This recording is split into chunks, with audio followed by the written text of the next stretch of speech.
Deviation.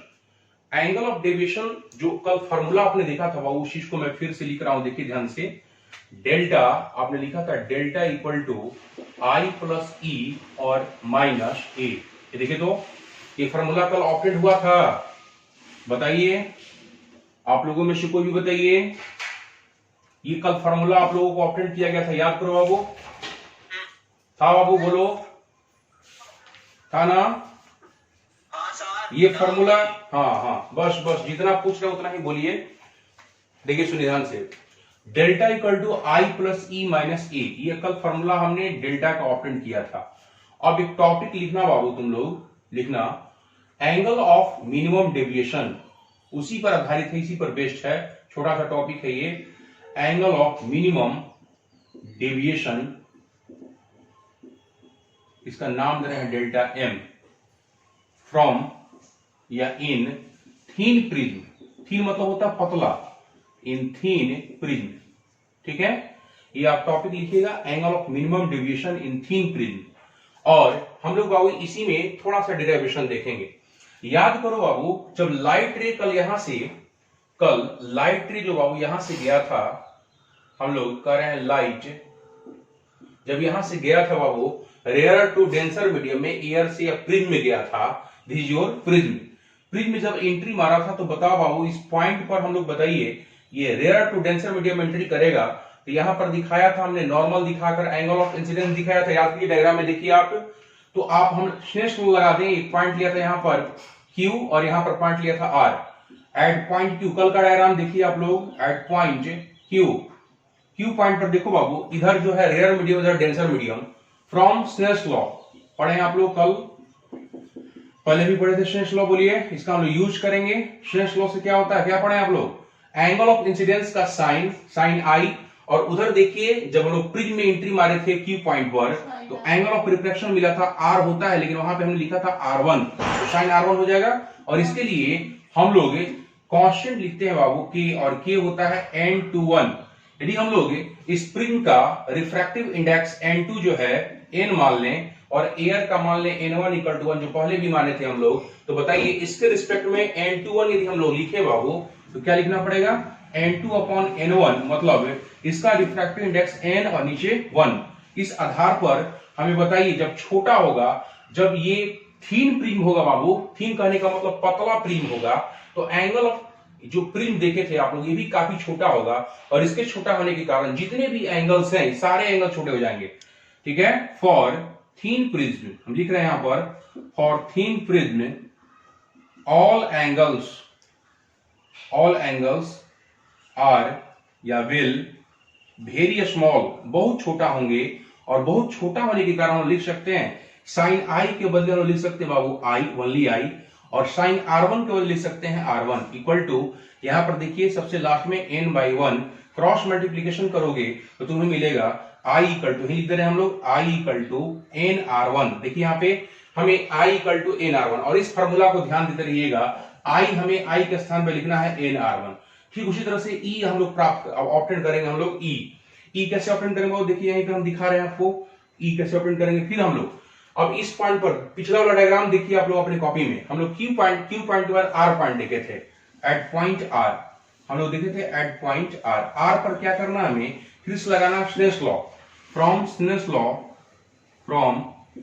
Snell's law हम लोग देखेंगे बाबू क्या होगा। स्नेल्स लॉ से क्या लिखेंगे, यहां पर देखिएगा ध्यान से, पिछला डायग्राम देखिए आप, उसमें लिखा हुआ है R2, इधर था R1 और इस साइड में था R2, sine R2 divide by, अब एंगल ऑफ रिफ्रैक्शन की बात करें, एक एंगल हमने दिखाया था, ये इमर्जेंस एंगल E दिखाया था सबसे लास्ट में, देखिए divide by sine E equal to, इसके लिए भी कांस्टेंट, फिर यहाँ पर बाहर में एयर है, अब ग्लास से जो है इस प्रिज्म से जा रहा है एयर में, मतलब n1 इक्वल टू 1। अब एयर का हम लोग ग्लास के रिस्पेक्ट में देखेंगे, यहाँ पलट जाएगा 1/n हो जाएगा।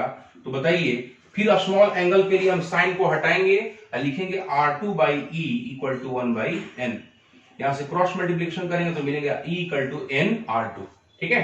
हम लोग इसी का यूज कर रहे हैं बाबू इस फॉर्मूला में, ठीक है। सबसे लास्ट में लिख रहा हूं, जो फॉर्मूला लिखे हैं इसको ध्यान दीजिएगा। हाँ, नाउ सबसे लास्ट में ऊपर जाइएगा, ये डेल्टा इक्वल टू, डेल्टा जब क्या होगा इसके लिए, फॉर थीन प्रिज्म के लिए ठीक है, फॉर थीन प्रिज्म, पतला प्रिज्म है हमारे पास, इसके लिए सारे एंगल छोटा, तो डेविएशन भी हमारा क्या होगा, डेल्टा हो जाएगा, डेल्टा एम मतलब मिनिमम सबसे कम।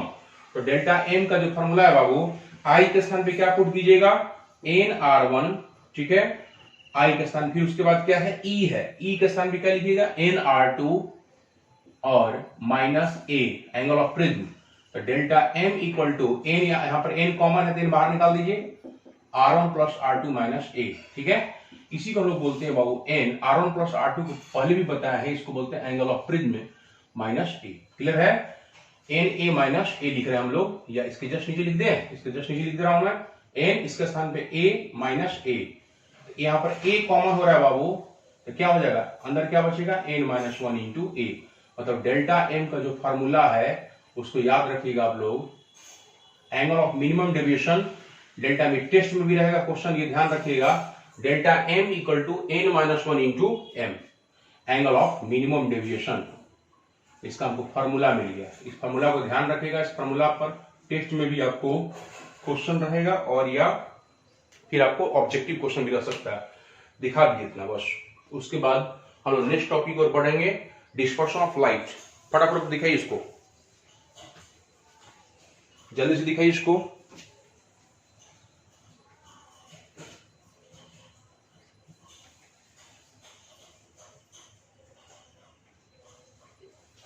नेक्स्ट टॉपिक पर हम लोग बढ़ेंगे, टॉपिक का नाम है dispersion of light, dispersion of light through prism, through prism, यही टॉपिक हम लोग देखेंगे। नेक्स्ट टॉपिक हमारा है dispersion of light through prism, इसको पहले दिखा दीजिए, उसके बाद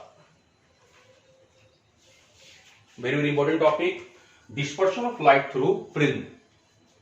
ये न्यूटन के एक्सपेरिमेंट पर बेस्ड था, इसको पहले आप बना लीजिए, उतारिए जल्दी से, स्क्रीनशॉट जिनको लेने का मन करे स्क्रीनशॉट लें। हम लोग नेक्स्ट टॉपिक पर बढ़ रहे हैं, डिस्पर्शन ऑफ लाइट की ओर।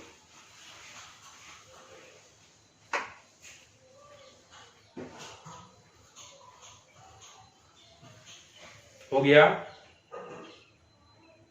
सर बोर्ड आपस है, इधर नहीं बनाना, सिर्फ इसको बनाइए, सिर्फ इसको बनाइए, इसको सिर्फ बनाइए, इसको उतारिए और लास्ट में यहां लिखिए, इसको डायग्राम नहीं बनाना है, डायग्राम जो कल बनाए थे, डायग्राम जो देखे थे उसी डायग्राम पर ये बेस्ट है।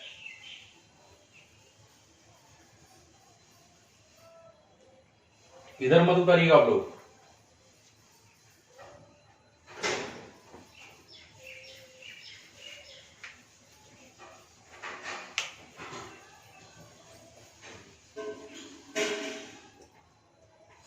जल्दी उतारिए फटाफट।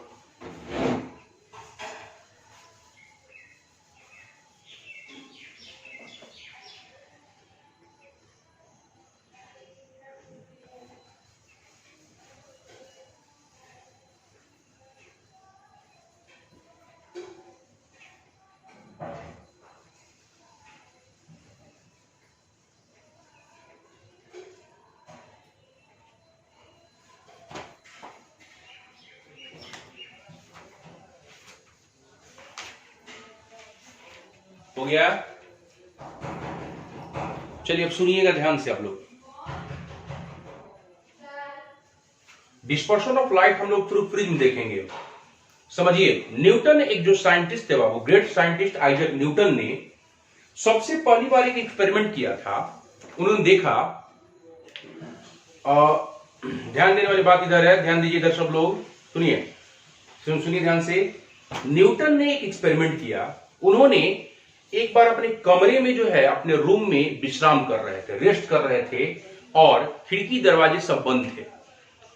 उनकी खिड़की या दरवाजे में एक पतला दरार था, ठीक है, और उसी दरार से एक बीम ऑफ लाइट जो है इंटर कर रहा था, प्रवेश कर रहा था, बाहर से कोई लाइट इंटर कर रहा था। और उन्होंने देखा कि पर्दे पर कहीं पर कोई कलर टाइप का कोई धब्बा उनको दिखाई दिया।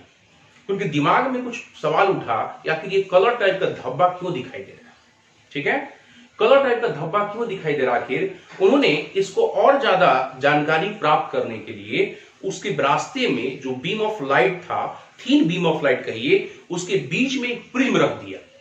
जब प्रिज्म को रखा तो उनको पर्दे पर, उसके जस्ट पीछे जो पर्दा था, उनको 7 अलग अलग रंगों की एक खूबसूरत पट्टी दिखाई दी। एक पट्टी दिखाई दिया, 7 रंग का था वो। और उसका उन्होंने कहा कि जरूर कुछ ना कुछ एक नई घटना है, और वहीं पर इसका खोज किया था, इसका डिस्कवरी हुआ था न्यूटन के द्वारा। और इसका नाम पड़ा हुआ वो जो 7 अलग अलग रंगों में जो विभक्त हो रही थी, मतलब लाइट रे, जो व्हाइट लाइट होता है, वो 7 अलग अलग रंगों में डिस्प्लीट यदि हो जाए तो इस घटना का नाम पड़ता है डिस्पर्सन ऑफ लाइट। क्लियर है? तो ये फिनोमेनन सबसे पहले किसने ऑब्जर्व किया था? न्यूटन ने किया था। न्यूटन ने ही जो इसकी व्याख्या भी की, एक्सप्लेनेशन भी दिया। लेकिन सबसे पहले इसका आप लोग डेफिनेशन लिखिए, dispersion of light through prism को लिखिए। When white light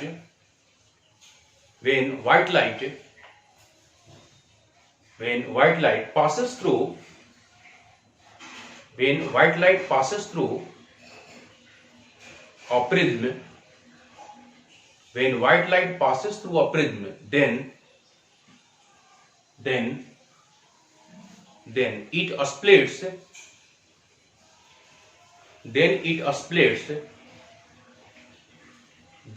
splits in 7 different colors. It splits in 7 different colors,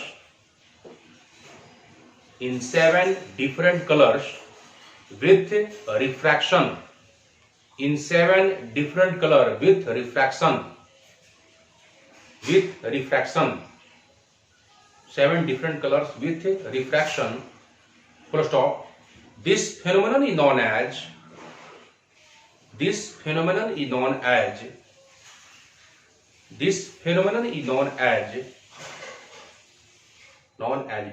of light.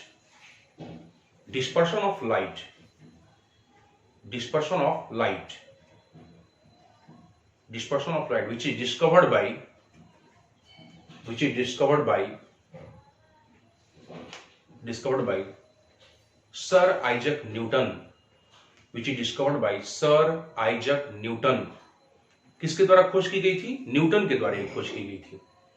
ठीक है? अब सवाल यह है कि ये फेनोमेनन तो हो गया बाबू, 7 अलग अलग रंगों में जो स्प्लिट होता है, विभक्त होता है, बंट जाता है 7 अलग रंगों में। इसी घटना का क्या नाम है? Dispersion of light. ठीक है, इस घटना का क्या नाम है? Dispersion of light.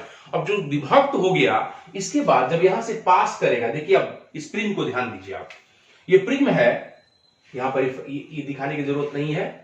देखिए आप, ये प्रिज्म है आपको बाबू, और ये लाइट है, white light.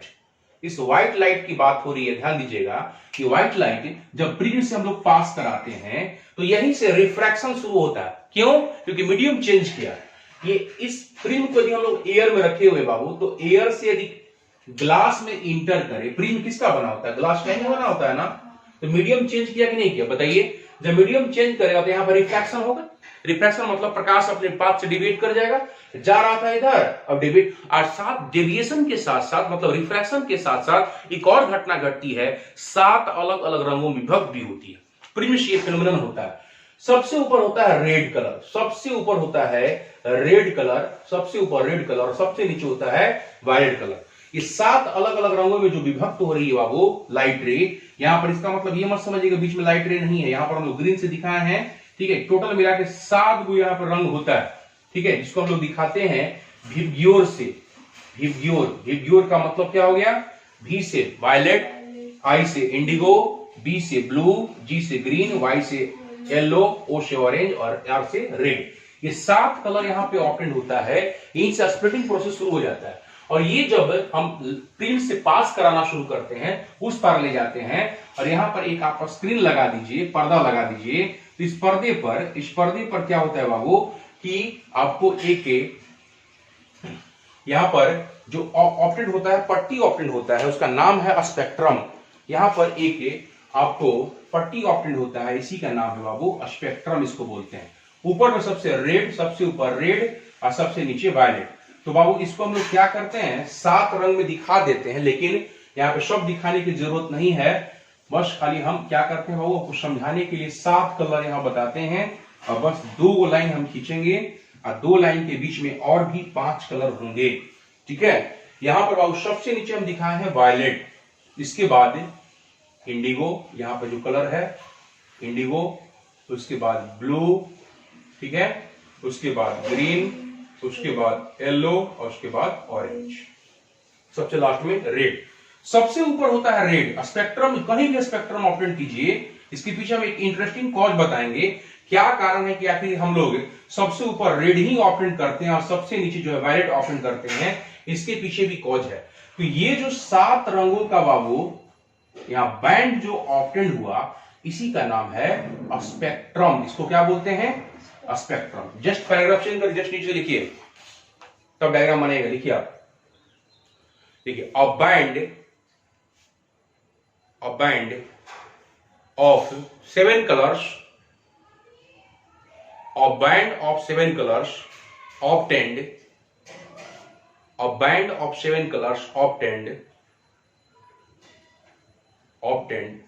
on the screen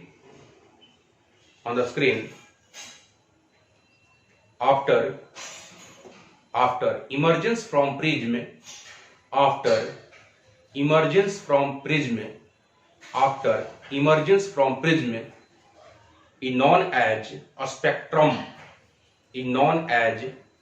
spectrum, इसी को बोलते हैं वो जो बैंड ऑप्टेन हो रहा है ये 7 कलर का, इसी बैंड का नाम है आपको स्पेक्ट्रम। ठीक है, तो डायग्राम सहित नोट कर लीजिए, डायग्राम बनाइए आप लोग। हम अलग अलग कलर लिख देते हैं, हालांकि सबको पता होगा ये अलग अलग कलर। इसका नाम है वायलेट, ये है आपको इंडिगो, इसका नाम है ब्लू, ये ब्लू कलर है। उसी तरह से यदि हम ग्रीन की बात करें तो ये ग्रीन है आपको। उसके बाद येलो की बात करें हम लोग, वाई से येलो, ओ से ऑरेंज और सबसे लास्ट में आपको रेड। ठीक है, ये 7 कलर होते हैं बाबू आपको स्पेक्ट्रम में। नोट कीजिए इसको, उसके बाद हम लिखवाते हैं फिर। दिस इज योर स्क्रीन, ये आपका क्या है? स्क्रीन है। This is your screen.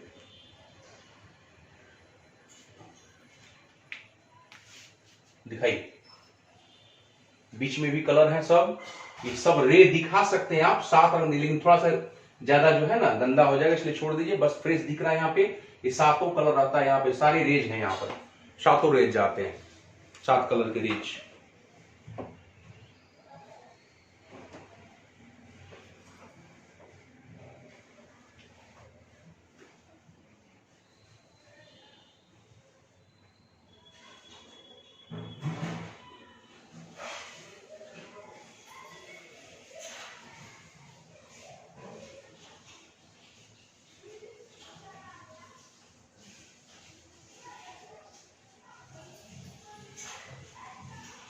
कहीं पर किसी को डाउट हो पूछ लीजिएगा।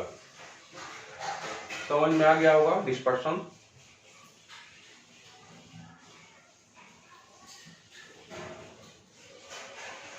प्रिज्म खुद से कोई कलर क्रिएट नहीं करता है? नहीं करता, हम इस चीज का एक्सप्लेनेशन कर रहे हैं अभी तुरंत। आप बनाइए पहले डायग्राम, उसके बाद हम उसी टॉपिक पर आ रहे हैं। न्यूटन ने जो यहाँ पर एक्सपेरिमेंट करके जो फैक्ट दिया, वो फैक्ट अपने आप इस बात को प्रूव करेगा कि प्रिज्म खुद से कोई कलर नहीं पैदा करता, बल्कि ये कलर्स, 7 कलर्स व्हाइट लाइट में ही प्रेजेंट होते हैं। ठीक है, डायग्राम बना लीजिए पहले।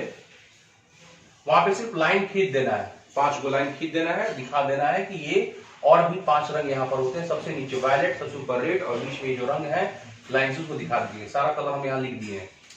ठीक है, डिस्पर्शन में 7 जो रंग ऑप्टेंड होते हैं बाबू, वो व्हाइट लाइट में पहले से प्रेजेंट होते हैं। इस चीज का एक्सप्लेनेशन किया था सबसे पहले न्यूटन साहब ने ही।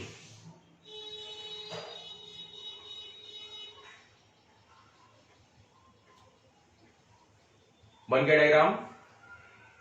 डायग्राम बन गया? सबसे बना डायग्राम? देखो अब सुनो, समझो बात को। अब न्यूटन ने कहा यहां इस आधार पर, इस एक्सपेरिमेंट के आधार पर न्यूटन ने कहा कि जो 7 कलर जो ऑब्टेंड हो रहा है स्पेक्ट्रम में, जो 7 कलर्स हैं, ये 7 कलर्स ये व्हाइट लाइट में मौजूद होते हैं, इसमें मौजूद होता है। ठीक, मतलब उनका कहना था कि व्हाइट लाइट जो है ये बना होता है 7 कलर से। व्हाइट लाइट में 7 गो कलर होता है, 7 गो रंग होता है। हाँ सुनिए बता रहे हैं। अब सवाल ये है, दुनिया वालों ने यहाँ क्वेश्चन एराइज किया कि कैसे कह रहे हैं कि व्हाइट लाइट में ही प्रेजेंट है 7 गो कलर। हो सकता है कि प्रिज्मा जादू कर रहा होगा, प्रिज्मा जादू करके पैदा कर रहा होगा रंग। तो इसको प्रूफ करने के लिए, सबको संतुष्ट करने के लिए, सेटिस्फाइड करने के लिए न्यूटन ने कहा कि ठीक है, आप हमारी बातों पर भरोसा मत कीजिए हम जो बोल रहे हैं, लेकिन एक्सपेरिमेंट पे तो भरोसा कीजिएगा ना। हम एक एक्सपेरिमेंट फिर से कर रहे हैं। क्या एक्सपेरिमेंट था भाई? सुनिए, पहले सुन लीजिए। एक्सपेरिमेंट क्या था, जब हम इस प्रिज्म को ऐसे रख रहे हैं तो ये व्हाइट लाइट जब पास कर रहा है तो 7 अलग अलग रंगों में स्प्लिट हो रहा है, ठीक। और यदि हम लोग एक काम करें, एक और प्रिज्म लेकर आए और जो 7 रंग में जो विभक्त हुआ था, 7 रंग में मतलब जो स्पेक्ट्रम जो ऑप्टेंड हुआ था वो 7 कलर का, इसको हम लोग क्या करेंगे, इसको हम लोग एक उल्टा प्रिज्म ले रहे हैं, ठीक है, जस्ट अपोजिट। उसको जो व्यवस्थित करेंगे बाबू, उसको क्या करते हैं, पहले वाले के रिस्पेक्ट में इसका ठीक उल्टा व्यवस्थित करते हैं। एक और प्रिज्म लाते हैं और जो पहला वाला है उसके ठीक उल्टा हम लोग इसके क्या कर रहे हैं, इसको व्यवस्थित करते हैं, अरेंज करते हैं इसको ठीक उल्टा। इसके ठीक उल्टा जब अरेंज करेंगे, इसका मतलब ये जो काम कर रहा है इसका ठीक उल्टा काम करेगा। ये इसका ठीक उल्टा रखा हुआ है। इस सेकंड वाला, पहला प्रिज्म है, दूसरा प्रिज्म है, सेकंड प्रिज्म। तो ये जो पहला जो काम किया था 7 अलग अलग रंगों में बांटने का, इसको ठीक उल्टा हम कर दिए दूसरे प्रिज्म को। तो ये जो काम कर रहा था बांटने का, ये काम करेगा मिलाने का। बोलिए। अब सवाल यहां से ये है कि ये जो रेड लाइट और जो वायलेट लाइट, जो 7 कलर हम दिखाए हैं इसके बीच में, ये जब इस पर पड़ता है, ये लाइट रे जब जाकर इस प्रिज्म पर पड़ता है, यहां से फिर ये प्रिज्म पर पड़ता है जाके बाबू वायलेट। अब इसके बाद देखिए ध्यान से, अब उल्टी क्रिया होगी क्योंकि इसका उल्टा पोजीशन में रखा गया है। मतलब इसका काम था स्प्लिटिंग, 7 पार्ट में बांटना, 7 पार्ट में बांटना काम था उसका, ठीक है, स्प्लिट करना काम था। अब क्या होगा, इसका काम हो जाएगा आपको सबको मिलाना, ठीक है। यहां से क्या होता है, वो सब मिलता है एक साथ। ये सारे कलर्स एक साथ मिलकर, ये सारे कलर एक साथ मिलकर बाबू, ये सारे कलर एक साथ, बीच में सब 7 कलर हैं जो यहां से दिखाया गया था 7 कलर, ठीक है। ये वायलेट है, यहां से रेड है, ठीक है, इंडिगो, उसी तरह से ब्लू, ठीक है, उसी तरह से ग्रीन, उसी तरह से येलो, उसी तरह से ऑरेंज, ठीक। विवग्योर, देखिए यहां विवग्योर क्लियर है। यहां से जो बाहर निकल रहा है लाइट रे बाबू, ये लाइट रे, ये जो बाहर निकल रहा है, ये स्क्रीन पर जब हम लोग देखते हैं तो यहां पर इस स्क्रीन पर व्हाइट, यहां पे धब्बा जो है, व्हाइट धब्बा ऑप्टेंड होता है, या कहिए कि व्हाइट लाइट ही ऑप्टेंड होता है। अब सवाल ये है कि 7 रंग में यदि नहीं बढ़ी, व्हाइट लाइट 7 रंग से नहीं बना होता तो ये उल्टी क्रिया के द्वारा फिर से व्हाइट लाइट ऑप्टेंड नहीं होता। यदि ये प्रिज्म कलर पैदा कर रहा होता, न्यूटन ने कहा, स्पष्ट कहा कि यदि प्रिज्म कलर पैदा कर रहा होता तो यहां भी कलर पैदा करता, और जब कलर पैदा करता तो इधर कलर ही दिखाई देता, लेकिन ऐसा नहीं होता। हम इसको उल्टा व्यवस्थित किए हैं। इस 7 पार्ट में जो डेविएट हुआ था, स्प्लिट हुआ था, फिर आपस में मिलकर ये व्हाइट लाइट ही प्रोवाइड कर रहा है। इसका मतलब ये व्हाइट लाइट ही 7 रंगों से मिलकर बना होता है। प्रिज्म कोई रंग उत्पन्न नहीं करता। Prism does not create any type of colour, rather this 7 colors are present inside the white light। Clear है। ये एक्सपेरिमेंट अपने आप इस बात को प्रूव किया कि प्रिज्म कोई अलग से कलर पैदा नहीं करता, ये 7 कलर्स व्हाइट लाइट में पहले से प्रेजेंट होता है। अब नीचे लिखिए तो, ठीक है, न्यूटन, जस्ट नीचे डायग्राम लिख नीचे, Newton provided a fact with the help of another experiment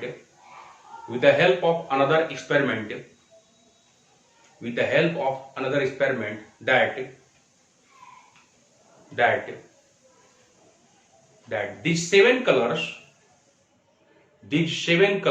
of a spectrum, these 7 colors of a spectrum are already present or are already present inside white light, are already present inside white light.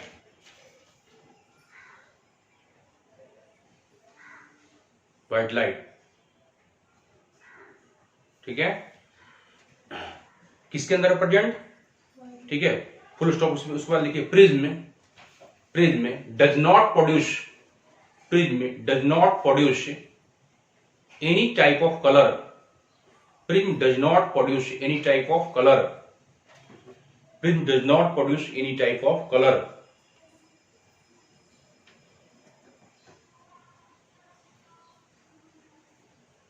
Any type of color, full stop.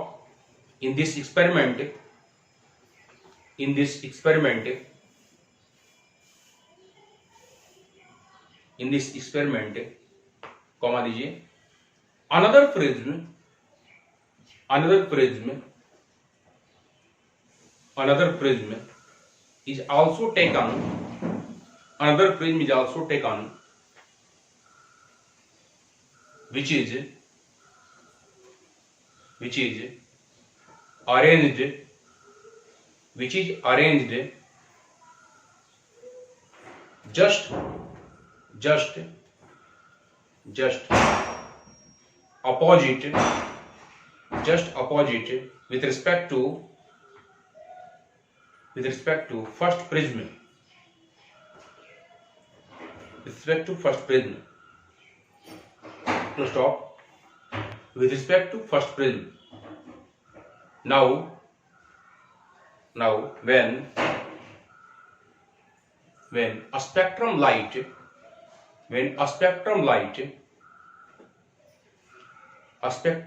passes through second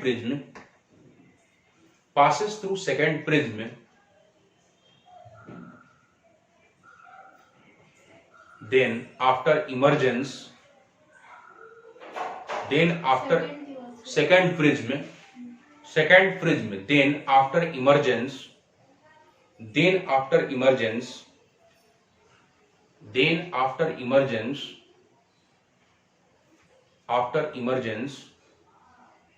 white light is obtained on the screen,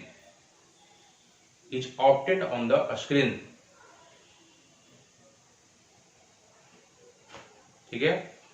hence it is proved that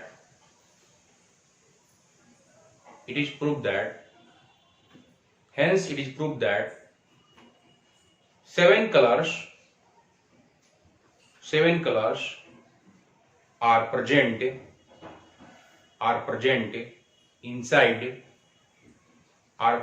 inside white light,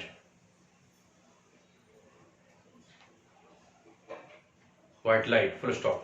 diagram बना लीजिए इसको, फिर से diagram बने नीचे। अब दो prism लिया गया बाबू, ये पहला का जस्ट अपोजिट रखा गया दूसरे प्रिज्म को, और जब ये स्प्लिट कर रहा है तो इसका काम होगा मिलाना।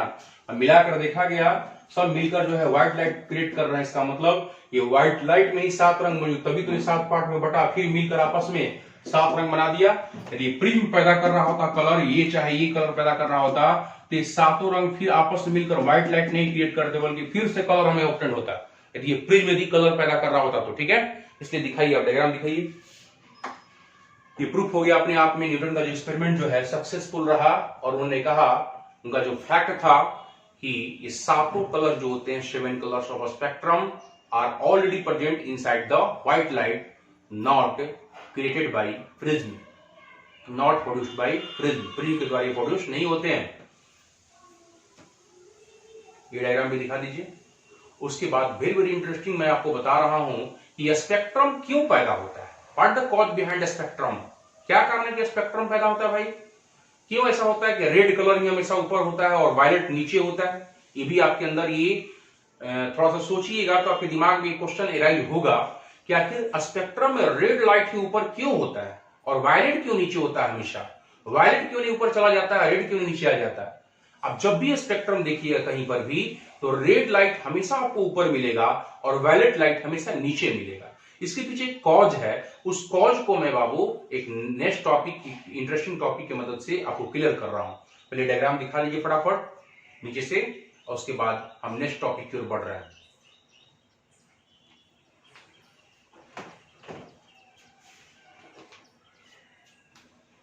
Next topic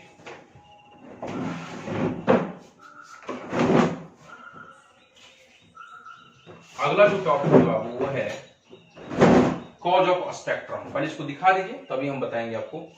cause of spectrum मतलब स्पेक्ट्रम का आपको हम कॉज, आपको आज दिमाग में घुस जाएगा ये बात और कभी नहीं निकलेगा, समझिएगा बात को। मैं इंटरेस्टिंग ढंग से इसको बता रहा हूं। कॉज ऑफ स्पेक्ट्रम, क्या कॉज होता है स्पेक्ट्रम का, डायग्राम बोले बना लीजिए। हो जाएगा डायग्राम तो बोलिएगा।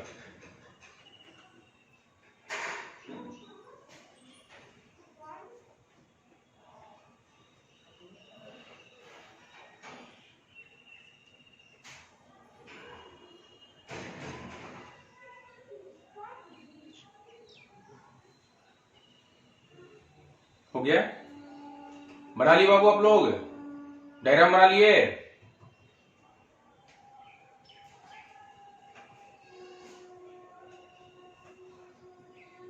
बताऊं आगे? चलिए देखिए, अब हम कॉज ऑफ स्पेक्ट्रम पर आते हैं बाबू, समझिएगा इस बात को। वेरी वेरी इंटरेस्टिंग है, आपको मजा भी आएगा, समझिएगा। हम यहां पर एक इक्वेशन लिख रहे हैं। देखिए, आप रिफ्रैक्टिव इंडेक्स को दिखाते हैं एन से, रिफ्रैक्टिव इंडेक्स को आप दिखाते हैं बाबू एन से दिखाते हैं। मैं यहां पे एन लिख रहा हूं। एन इक्वल टू, इधर लिख रहा हूं बाबू a plus b by lambda square. आप पूछ सकते हैं कि सर ये कौची लिख दिया, ये कौची है? तो बाबू ये कौची जैसी बोलिएगा हम, आपको याद भी आएगा। मैं इसीलिए जानबूझकर बोल रहा हूं कि सर पूछवाए थे हम लोगों से कि सर ये कौची है। तो कौची बाबू इस पूछे जैसे ही, इसका नाम भी वही है, एक साइंटिस्ट का नाम था कौची। कौची की इक्वेशन इसको बोलते हैं, ठीक है? कौची की इक्वेशन इसको बोला जाता है, ठीक है? लेकिन ये आपको सिलेबस में पढ़ना नहीं है, लेकिन इसका बड़ा ही यूज है इसको समझाने में, कॉज ऑफ स्पेक्ट्रम को, ठीक है? इसलिए मैंने लिखा है, सिर्फ लिखा है मैंने। इसको आप साइड से उतारना होगा, पीछे या साइड में करना होगा, रफ में इसको उतार लीजिएगा। हम इसी इक्वेशन से सारा एक्सप्लेन कर देते हैं। देखिए ध्यान से, इसको बोलते हैं बाबू रिफ्रैक्टिव इंडेक्स, आरआई, जो दिखाते आ रहे हैं पहले से। और लेम्डा मैंने आपको बेसिक क्लास में बताया था कि ये वेवलेंथ दिखाया जाता है, वेवलेंथ दिखाने के लिए हम लेम्डा का यूज करते हैं, ठीक? और ये दोनों जो है कांस्टेंट होते हैं इस इक्वेशन में, ये कांस्टेंट होते हैं। ये जब जाइएगा बीएससी एमएससी में इसका एक्सप्लेनेशन होता है इस इक्वेशन का, यहां पर आपको नहीं पढ़ना, आप समझिए बात को। इससे पूछा जाए आपसे कि रिफ्रैक्टिव इंडेक्स और वेवलेंथ ऑफ लाइट, इन दोनों में क्या रिलेशन है? इस इक्वेशन के द्वारा, इस इक्वेशन के माध्यम से बताइए क्या रिलेशन है। मैंने बेसिक पॉइंट में भी आपको बताया था कि इन दोनों में उल्टा रिलेशन होता है। जिसका लेम्डा ज्यादा, उसका रिफ्रैक्टिव इंडेक्स उसके लिए कम होगा, ठीक? देखिए ऐसे उल्टा संबंध है, ये ऊपर है और ये नीचे है, तो उल्टा है तो ये बढ़ेगा तो ये घटेगा, और ये घटेगा तो ये बढ़ेगा। सीधी सी बात है। लेम्डा जिसका ज्यादा उसके लिए एन कम। तो बताइए हमें कि स्पेक्ट्रम में सबसे ज्यादा वेवलेंथ किसका होता है? सबसे ज्यादा वेवलेंथ किसका होता है?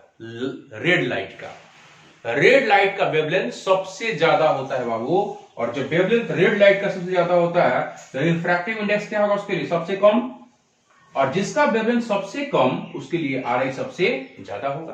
तो रेड लाइट का जो वेवलेंथ होता है सबसे ज्यादा होता है, इसलिए रिफ्रैक्टिव इंडेक्स उसका सबसे कम होता है। अब ये बताइए हमें कि रिफ्रैक्टिव इंडेक्स कम हो या ज्यादा होने से क्या प्रभाव पड़ेगा, क्या फर्क पड़ेगा उस पर? फर्क पड़ेगा। याद कीजिए, आपको पूछा गया था कि एयर में यदि स्पीड ऑफ लाइट पूछा जाए आपसे एयर में, तो आप बताइएगा कि 3 × 10⁸ मीटर अप्रॉक्स, ठीक है? लेकिन पानी में जब पूछा जाता है या ग्लास में पूछा जाता है तो घटता है कि नहीं घटता है? किस कारण से? रिफ्रैक्टिव इंडेक्स बढ़ता है कि घटता है? बढ़ जाता है। ग्लास का आरआई जो है या पानी का आरआई जो है एयर से ज्यादा होता है, इसीलिए उसमें स्पीड ऑफ लाइट घट जाता है। मतलब आरआई यदि बढ़ता है किसी मीडियम के लिए तो उसमें स्पीड ऑफ लाइट क्या होगा? डिक्रीज करेगा, घट जाएगा। क्लियर है? ये सब लोग जानते हैं। कि जितना ज्यादा वैक्यूम में होता है उतना ज्यादा आपको न तो एयर में, नहीं वाटर में, न नहीं ग्लास में होता है। जैसे जैसे आरआई बढ़ता है मीडियम का, वैसे वैसे उसका डेंसिटी या उसका जो डेंसर मीडियम जो है उसका बिहेव और ज्यादा डेंसर होते चला जाता है और इसलिए स्पीड क्या होता है लाइट का घटता चला जाता है। क्लियर है? मैंने बेसिक पॉइंट में भी आपको बताया था, याद कीजिए कि जितने भी वेवलेंथ होते हैं, जितने भी कलर होते हैं, रेड हो, वायलेट हो, ब्लू हो, ग्रीन हो, कुछ भी हो, अलग अलग कलर का या अलग अलग वेवलेंथ का जो लाइट होता है वो जब वैक्यूम में चलता है, वैक्यूम मतलब आप जान रहे हैं वैक्यूम में जब चलता है बाबू, उस समय सबका स्पीड एक ही होता है। लेकिन जब हम लोग किसी मीडियम में जब देखते हैं तो मीडियम में अलग अलग वेवलेंथ का स्पीड भी अलग अलग होता है। ठीक, जैसे हम रेड लाइट की बात करते हैं तो रेड लाइट का मैंने क्या बताया बाबू कि लैम्डा सबसे ज्यादा, तो इसके लिए आरआई क्या होगा? सबसे कम होगा। आरआई कम, तो बताइए कि हम प्रिज्म में बताइए, प्रिज्म का जो है इसके लिए रेड लाइट के लिए जो आरआई है, ठीक है, सबसे कम होगा। ठीक है, लेकिन चूंकि अलग अलग कलर का अलग अलग वेवलेंथ है, देखिए यहां पर वायलेट का सबसे कम वेवलेंथ होता है, वेवलेंथ कम होता है, सबसे ज्यादा होता है रेड लाइट का, सबसे कम किसका होता है? वायलेट का होता है। तो वायलेट के लिए ये सबसे कम होगा तो सबसे ज्यादा हो जाएगा ये, तो रिफ्रैक्टिव इंडेक्स सबसे ज्यादा किसके लिए हो जाएगा? वायलेट लाइट का, और सबसे कम किसके लिए होगा? रेड लाइट का। तो जिसके लिए आरआई घट जाएगा, सबसे कम हो जाएगा, मतलब इसके लिए सबसे कम रुकावट पैदा करेगा। आरआई बढ़ने से रुकावट जब बढ़ता है, आरआई जब बढ़ता है मीडियम का, रिफ्रैक्टिव इंडेक्स बढ़ता है, इससे ग्लास का आरआई ज्यादा होता है एयर के रिस्पेक्ट में, जब बढ़ेगा तो स्पीड घटता है, उसको रुकावट पैदा करेगा ज्यादा। तो इसके लिए बताइए आरआई कम है और वायलेट के लिए सबसे ज्यादा है, तो किसमें रुकावट ज्यादा पैदा होगा? वायलेट में ज्यादा रुकावट पैदा होगा, डेविएशन इसमें क्या होगा? कम रुकावट होगा। इसमें कम रुकावट होगा, सबसे तेज चलेगा। आप ही बताइए, जिसके लिए आरआई कम, आरआई जब घटेगा, एयर का आरआई कम होता है और ग्लास का ज्यादा होता है, तो एयर में स्पीड ज्यादा और ग्लास में कम। ठीक उसी तरह से रेड लाइट के लिए आरआई यदि हमारा कम है तो स्पीड किसका ज्यादा होगा? स्पीड सबसे ज्यादा किसका होगा? आपको रेड लाइट का होगा। रेड लाइट का सबसे ज्यादा स्पीड होता है और सबसे कम किसका होता है? वायलेट लाइट का। वायलेट का सबसे कम होता है। अब ये बताइए कि जो तेज चल रहा है उसको भटकाना आसान है, डेविएट करना आसान है, कि जो स्लो चल रहा है उसको डेविएट करना। जैसे साइकिल आती है, कोई स्लो गति से कोई चीज आता है, आप धर के हैंडल पर घुमा देते हैं, डेविएट कर देते हैं उसको। लेकिन अब कोई गोली चला दे, बंदूक से गोली छोड़ दे, आप हाथ कहेंगे, हाथ लगा डेविएट कर दो, पूरा में ढकेल दीजिए, पश्चिम में ढकेल दीजिए, ढकेल लीजिएगा आप। इतना हाई स्पीड होता है कि आप उसको डेविएट करना उतना आसान नहीं है। क्लियर है? मतलब जो स्लो स्पीड में चल रहा है उसका डेविएशन ज्यादा और जो हाई स्पीड में चल रहा है उसका डेविएशन कम। तो सबसे हाई स्पीड कौन चलता है? Red light. ये रेड लाइट का जो स्पीड होता है सबसे ज्यादा होता है, और स्पीड इसका जो होता है बाबू सबसे ज्यादा होता है, हाईएस्ट, और इसीलिए डेविएशन लोएस्ट, डेविएशन लोएस्ट। ठीक है, और इसका जो होता है सबसे स्पीड कम होता है, स्पीड इसका सबसे लोएस्ट, तो डेविएशन ज्यादा। तो डेविएशन ज्यादा होता है, देखो जिसका डेविएशन ज्यादा वो सबसे नीचे रहेगा। यहां से चला था लाइट रे, इसमें 7 रंग है, सबसे ज्यादा डेविएट कौन हुआ है? देखो तो समझो मुड़ा कौन है? ये वाला चला था। यहां देखो सबसे कम मुड़ा है रेड और सबसे ज्यादा मुड़ा है वायलेट। यही कारण है कि सबसे कम मुड़ने के कारण रेड लाइट सबसे ऊपर होता है स्पेक्ट्रम में। जब भी स्पेक्ट्रम ऑपरेट होगा वो 7 कलर का, तो रेड ऊपर होता है, वायलेट क्या होता है? नीचे होता है। क्यों? क्योंकि इसका डेविएशन सबसे कम। डेविएशन कम क्यों हो रहा है? क्योंकि स्पीड इसका सबसे ज्यादा है। क्लियर है? समझ में बात? मैं फिर से रिपीट कर रहा हूं कि कॉची इक्वेशन है बाबू, ये आपको नहीं पढ़ना है, लेकिन मैं इसके आधार पे सारा चीज मैंने समझाया है। ये रिफ्रैक्टिव इंडेक्स है और ये आपका लैम्डा है, वेवलेंथ है। जिसका लैम्डा ज्यादा उसके लिए आरआई कम। तो रेड लाइट का वेवलेंथ सबसे ज्यादा होता है, इसलिए इसका मतलब इसका आरआई सबसे कम होगा।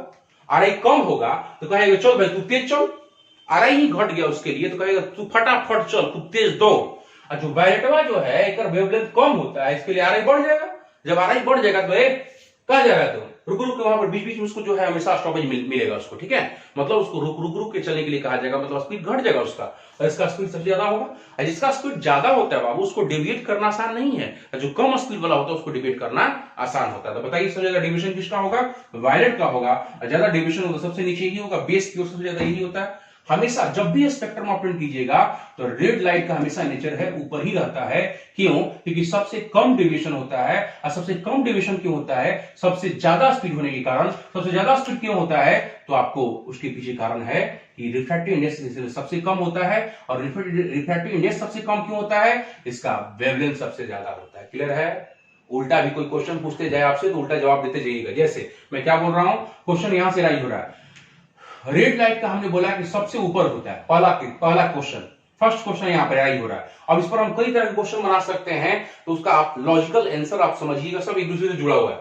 सबसे ऊपर स्पेक्ट्रम में रेड लाइट ही क्यों होता है, पहला क्वेश्चन, ठीक है। इसका आंसर क्या होगा, आप कहिए कि सर कि रेड लाइट इसलिए होता है क्योंकि इसका डेविएशन सबसे कम होता है, ठीक है। फिर क्वेश्चन, सर सबसे कम डेविएशन क्यों होता है, तो कहिए कि सर इसका स्पीड सबसे ज्यादा होता है, सातों कलर में सबसे ज्यादा स्पीड होता है रेड लाइट का, ठीक है। फिर क्वेश्चन पूछ रहा हूं, सबसे ज्यादा स्पीड क्यों होता है रेड लाइट का, तो कहिए कि सर स्पीड इसलिए ज्यादा होता है क्योंकि इसके लिए आरआई बहुत कम होता है, आरआई सबसे कम होता है। फिर क्वेश्चन कर रहा हूं, आरआई सबसे कम क्यों होता है इसके लिए, इसलिए होता है क्योंकि रेड लाइट का वेवलेंथ सबसे ज्यादा होता है।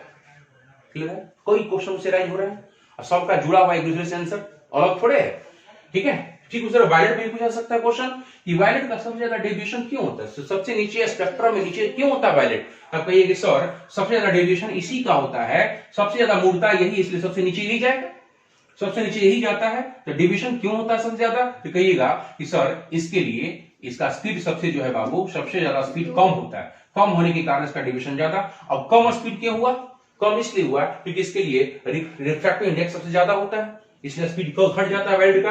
और फिर क्वेश्चन पूछा जाएगा कि आरआई क्यों इसका ज्यादा होता है इसके लिए वायलेट का, तो बोलिएगा कि इसका सबसे कम वेवलेंथ होता है, इसीलिए आरआई भी सबसे, ठीक है। सब एक दूसरे से जुड़ा हुआ है, ये सब किताबों में नहीं मिलेगा, जल्दी किताबों में नहीं मिलेगा, मैं आपको बता दे रहा हूं, दिमाग में रखिएगा इस बात को, कहीं पर भी कोई क्वेश्चन राइज करे तो आप जवाब दीजिए। पढ़ना है, इस टॉपिक है आपका, लेकिन इसके साथ और कुछ एक्स्ट्रा जान लीजिए जानकारी, ताकि आप लॉजिकली फटाफट आंसर दे सके आप। तो आप लैंग्वेज लिखिए, आप कॉज ऑफ स्पेक्ट्रम का लिखिए, we know that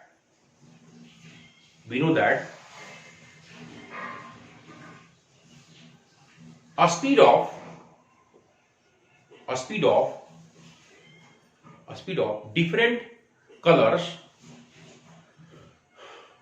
different colors, or wavelengths, of light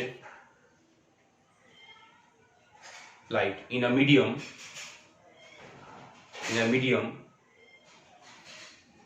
is different,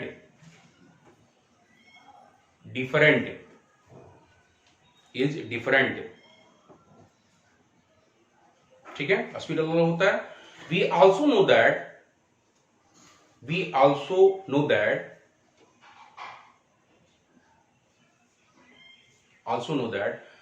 wavelengths of different colors in a spectrum are also different,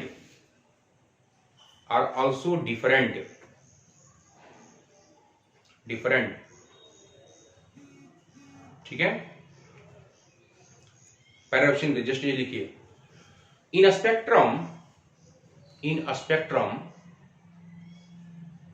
a red light has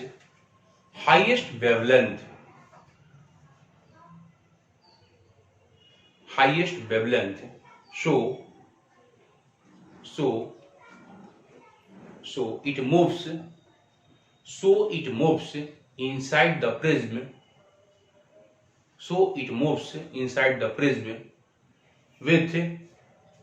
with highest speed, but due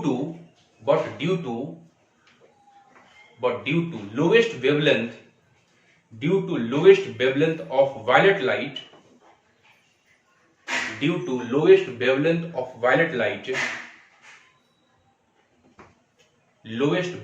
of violet light, its speed inside prism is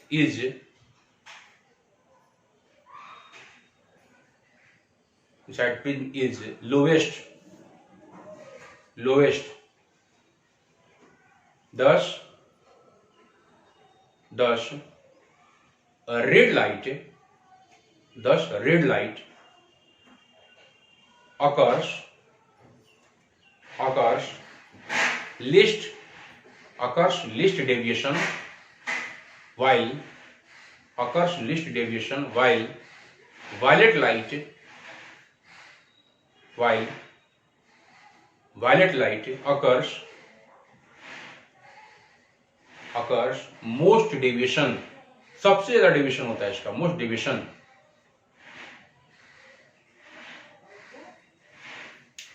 ठीक है, hence a spectrum is produced in which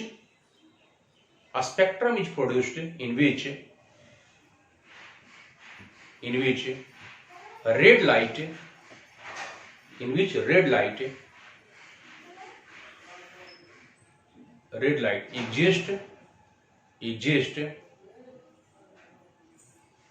exists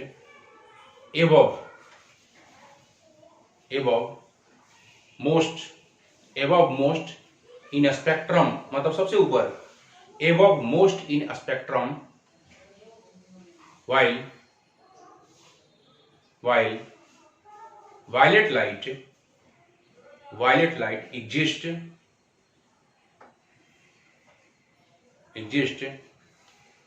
below मतलब सबसे नीचे, below most in a spectrum। Clear है? यही आपका, इसको पढ़ लीजिएगा तो आपको सारा कॉज समझ में आ जाएगा। इसको इक्वेशन को लिखना है तो आप लिख लीजिए साइड में रफ में, ठीक है। आप इसके आधार पर सारा एक्सप्लेनेशन आपको है ही, क्यों भाई ऐसा क्यों होता है, स्पेक्ट्रम क्यों प्रोड्यूस होता है, और यदि प्रोड्यूस होता है तो रेड लाइट के ऊपर क्यों होता है सबसे, और वायलेट लाइट सबसे नीचे क्यों होता है। ठीक है, तो आज का वीडियो लेक्चर बस यहीं तक, मिलते हैं नेक्स्ट वीडियो लेक्चर में। Thank you. सर पूछ लीजिए।